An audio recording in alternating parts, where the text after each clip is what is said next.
What's the best part about sports? Is it the jaw-dropping skill, the incredible athleticism, or the nail-biting tension? For me, it's the moments that defy all logic. The moments when a team or an athlete is down and out, with zero hope left, and somehow, they claw their way back to snatch victory from the jaws of defeat. Today, we're counting down the most shocking, unbelievable, heart-stopping comebacks in sports history. Get ready, because these stories are going to give you chills. Let's start on the football field, specifically Super Bowl 51. The Atlanta Falcons were absolutely dominating the New England Patriots. I mean, it wasn't even close. Midway through the third quarter, the Falcons were up 28-3.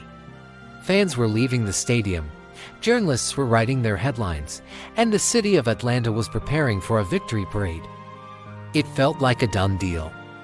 But then, something shifted. The man, the myth, the legend, Tom Brady, stepped onto the field and decided he wasn't done yet. The Patriots started chipping away at the lead. A touchdown here, a two-point conversion there. The Falcons' offense, which had been unstoppable, suddenly went cold. With every Patriots score, the tension in the stadium became unbearable. You could feel the momentum swinging like a pendulum. The Patriots tied the game in the final minute, forcing the first-ever overtime in Super Bowl history. And in overtime, well, if you give Tom Brady the ball with the game on the line, you know what happens. The Patriots marched down the field, scored a touchdown, and completed the largest comeback in Super Bowl history. It wasn't just a win, it was a masterclass in never, ever giving up. Now, let's head to the basketball court for a comeback that still seems impossible. It's Game 6 of the 2013 NBA Finals. The San Antonio Spurs are facing the Miami Heat. With just 28 seconds left, the Spurs are up by 5 points. The championship trophy was literally being wheeled out, ready to be presented to San Antonio. Miami's fans were heading for the exits, their championship dreams crushed. But then, LeBron James hits a clutch three-pointer. The Heat foul, the Spurs miss a crucial free throw, and Miami gets the ball back. What happens next is etched in basketball history. Chris Bosh grabs a massive offensive rebound and kicks it out to Ray Allen in the corner. Allen, backpedaling, with no time to set his feet, rises up and drains a three-pointer with just over 5 seconds left to tie the game. The crowd goes insane. The game goes to overtime, and the momentum had completely flipped. The Heat went on to win Game 6 and then Game 7, securing their second consecutive championship. It all came down to one shot, one moment of pure clutch performance that saved a dynasty. From the hardwood to the greens of the golf course, where comebacks are a slow burn of mental fortitude. The 1999 Ryder Cup is famously known as the Battle of Brookline. Going into the final day of singles matches, the European team held a commanding 10-6 lead over the Americans. No team in Ryder Cup history had ever come back from more than a 2-point deficit on the final day.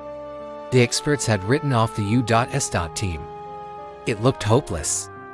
But the American captain, Ben Crenshaw, famously said to the press the night before, "I'm a big believer in fate. I have a good feeling about this." What a feeling it was.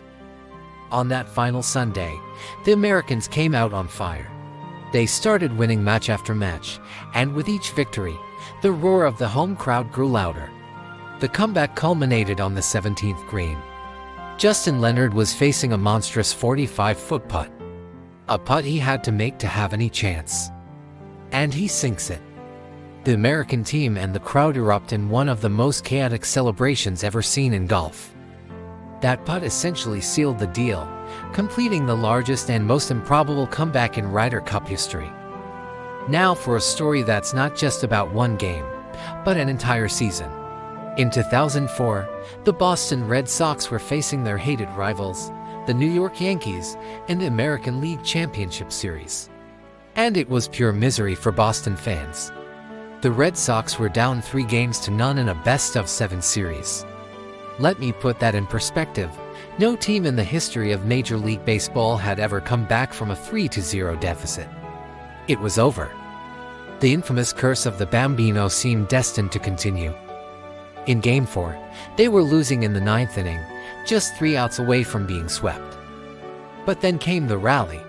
A walk, a stolen base, and a game-tying single sent the game to extra innings. And in the 12th inning, David Ortiz, Big Papi, hit a walk-off home run to keep their season alive. They won Game 5, also in extra innings, thanks to another walk-off hit from Ortiz. The momentum was shifting. They went back to New York and won Game 6, with a bloody sock on pitcher Curt Schilling becoming an iconic image of their grit. And then, in Game 7, they demolished the Yankees, completing the impossible comeback. They went on to win the World Series, breaking an 86-year championship drought and cementing themselves as legends. Let's shift gears to the world of European football, or soccer, for a comeback known as the Miracle of Istanbul. It was the 2005 UEFA Champions League final. AC Milan, a team stacked with superstars, faced Liverpool. By halftime, it was a bloodbath. Milan was up 3-0, and they had played Liverpool off the park. The game looked completely over. Liverpool fans were distraught. But during halftime, the traveling Liverpool supporters in the stadium started singing their anthem, "You'll Never Walk Alone." And something magical happened in the second half. In a stunning 6-minute span, Liverpool scored 3 goals. Steven Gerrard started it with a header, then Vladimir Zmaiser scored from long range, and finally, Xabi Alonso scored on a rebound from his own missed penalty. The game was tied 3-3. The Milan players and fans were in a state of shock. The match went to a penalty shootout, and Liverpool's goalkeeper, Jerzy Dudek, became the hero with his wobbly leg distractions. Liverpool won the shootout and lifted the trophy.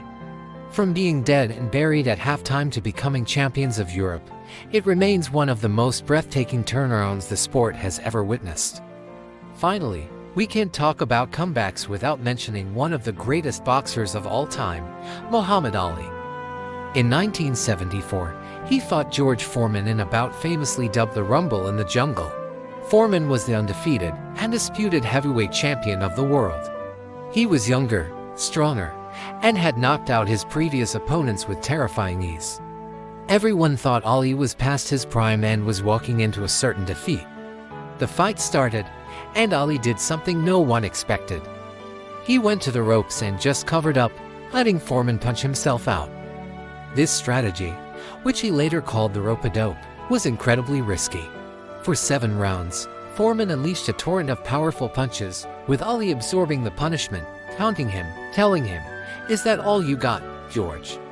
By the 8th round, Foreman was exhausted, his powerful punches losing their sting. Seeing his moment, Ali came off the ropes and unleashed a lightning-fast combination that sent the mighty Foreman crashing to the canvas. Ali had done the impossible. He had weathered the storm and reclaimed the heavyweight championship of the world in one of the smartest, bravest, and most shocking comebacks of all time. These stories are more than just about sports. They're about the power of the human spirit. They teach us that no matter how dire the situation looks, no matter how much the odds are stacked against you, it's never truly over until that final whistle blows. They remind us to keep fighting, to believe in the impossible, and to never, ever give up hope. What's your favorite sports comeback? Let me know down in the comments. Thanks for watching. And if you enjoyed this trip down memory lane, make sure to hit that like button and subscribe for more incredible sports stories. We'll see you in the next one.